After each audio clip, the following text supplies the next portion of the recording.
Alright, what's up, fishing family? I know this upload was basically right after my other upload, or at least less than an hour within the last one, but I just wanted to say that, this is an important concept you need to know. In my last video, or not my last video, but one of my newest videos, I did a fall fishing tips video.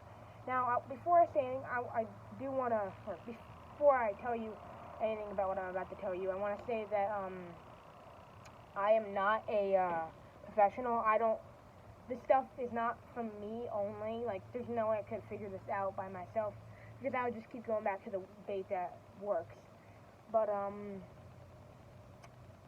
if that didn't make sense to you, I'll keep going back to my main lure and not switch, which is a rubber worm and June bug, or yum dinger. But anyway, I'm not a professional. I just get these tips from YouTube videos, and I just, yeah. And one more thing.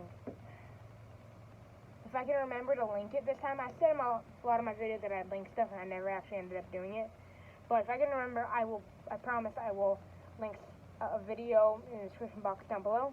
If you have not already, go subscribe to TRF, Tyler's Real Fishing. He's an epic channel. He deserves a lot of love. And also go subscribe to James Brown and Kentucky Outdoors. They deserve shout-outs.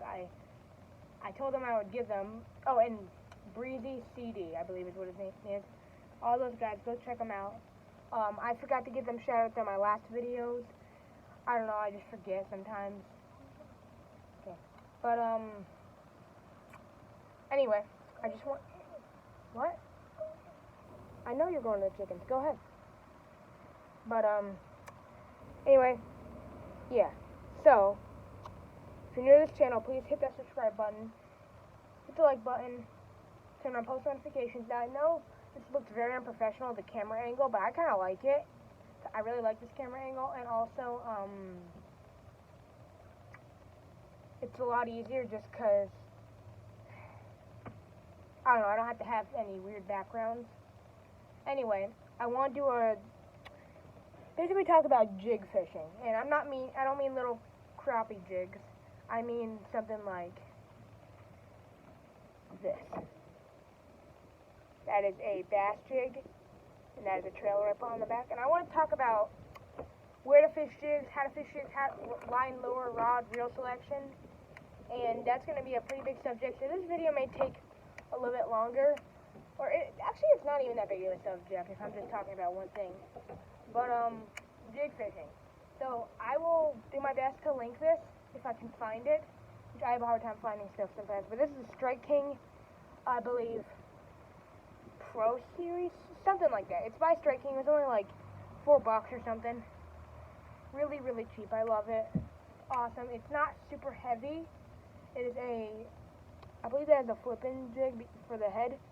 It's not a football. It's not a swim jig. It's not those jigs that you skip under docks or anything. Well, it can be, but I do want to get a swim jig. But for jigs, I'll link some in the description box down below. They're really awesome. They catch big fish. Nobody really knows why, but they're just big fish catchers. So probably the most important thing about jigs is rod selection. Now this rod I have here is a Lew's Laser SG1 Speed Stick. That will be linked in the description box down below, along with everything else I'm using. And this is I don't know how well you can see there or not, but this is a 7-foot medium heavy power fast action. Now, if you're really wanting to like flip into seriously heavy cover, like really heavy cover, do not get a medium heavy action. Get a nice heavy action in between, you know 7.4 and 7.11. Those are the action and the length you're wanting in the rod. But this is a good one. It's got a nice split grip, and it's really nice. The reel I have it paired up with is the Lew's Xfinity Speed Spool. This is as you can see, if I can manage to, here we go. I don't know how, hold on a minute.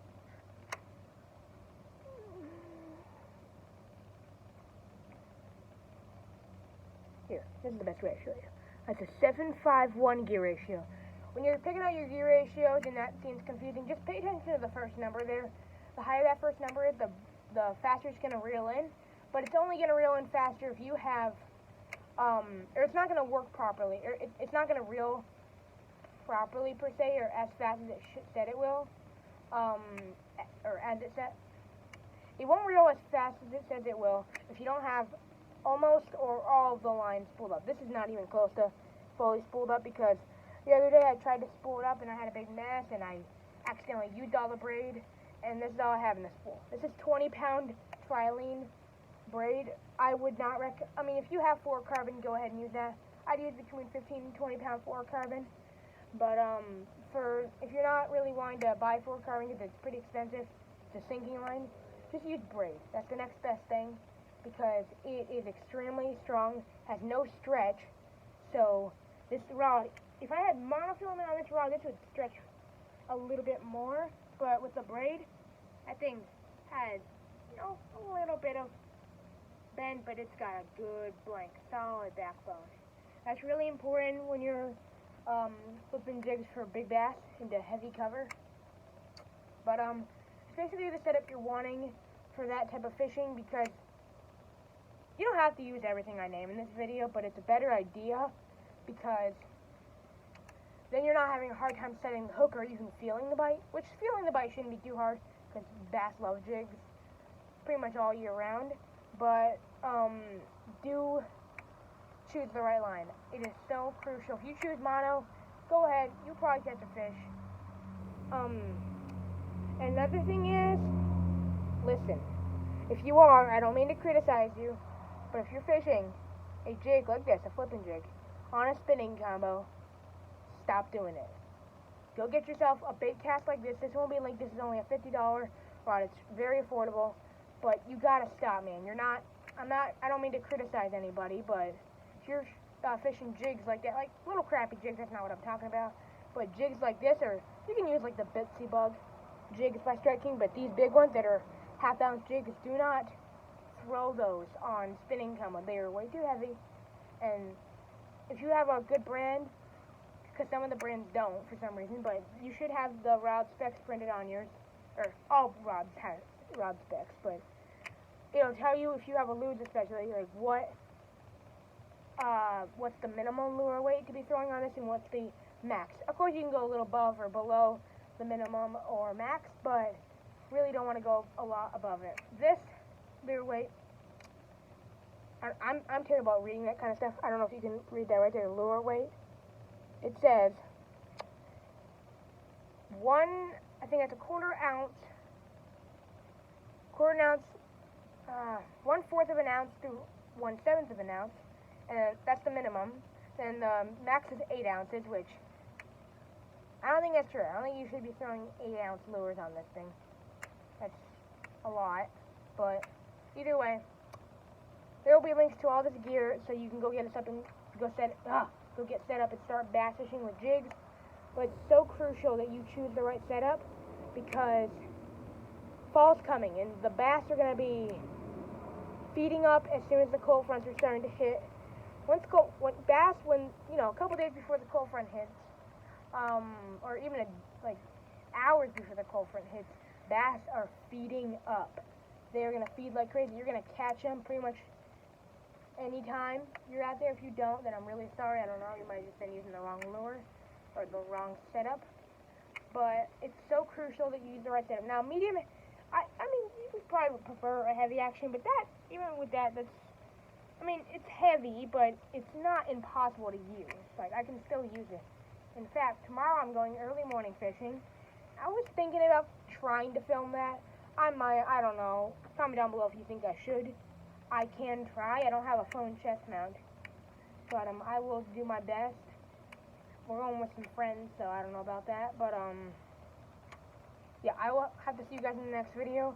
This gear will be linked in the description box down below. Everything, and if you want to start jig fishing, just comment down below, and I can give you some tips.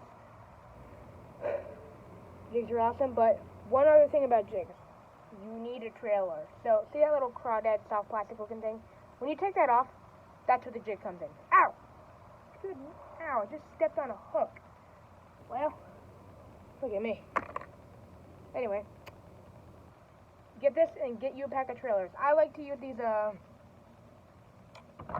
don't know what they're called. They're Yum Dinger, like, yeah, the Yum Dinger, not the Yum Dinger, the Yum Christy Crawl. I like the green. It matches this one well. This one's kind of a green pumpkinish color. But, guys, I'll see you in the next video. Like and subscribe if you have not yet, and comment down below if you need some more tips, because I'll be glad to give them to you. But this is going to be Jig Fishing 101. Oh, sorry, before I end the video, I wanted to say two things. When you are fishing this jig, this jig especially is really good around stumps, sticks, laydowns like that size shape head, that kind of narrow one, but it's not super narrow to where you're fishing it like a swim jig. But fish that around stumps, laydowns, maybe some heavy mats and vegetation. It does, if you're wondering what that weird beard looking thing on there is, that's the weed guard, so you know, weeds don't get on there, hopefully. But you can get this in pretty heavy cover and still get it out, and that's where the big bass are hiding. I will link some videos about flipping. One of them's not really flipping jigs, but it's still flipping. And I'll see you in the next video, guys. Give me some elbow. Oh, if you have any questions, just tell me. I said that a million times, but if you have any questions, ask me.